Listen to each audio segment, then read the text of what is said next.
మంది నింద వేదనలే నిండి ఉండెను నిందించుచుండెను కన్నీరే నాకు అన్నపానమాయెను. అంటే మతం మారుతావు, యేసు ప్రభు పాట పాడతావు, హిందువులనే అడుగుతావా? క్రిస్టియన్ అడుకోపోవా?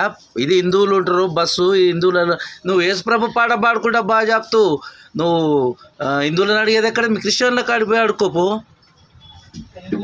అట్లా ఉండదు. దిగు, ఫస్ట్ బండి దిగు, బస్సు దిగు మళ్ళీ ఇంకోసారి కూడా పడద్దు. క్రిస్టియన్ పాట పాడు, దిగు.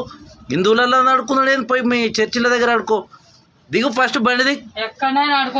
నువ్వు దిగు, ఫస్ట్ బండి దిగు. బస్ స్టాండ్లో కూడా నేను రేపంచి నువ్వు క్రిస్టియన్ పాట పాడినావు అంటే ఇలా.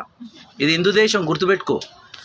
అంటే తినేదేమో భారతదేశం సొమ్ము, అడుక్కునేది హిందువులని, మళ్ళీ మీదంగా పాట పెట్టి మళ్ళీ మత ప్రచారం. దిగు, ఫస్ట్ దిగు బండి దిగు.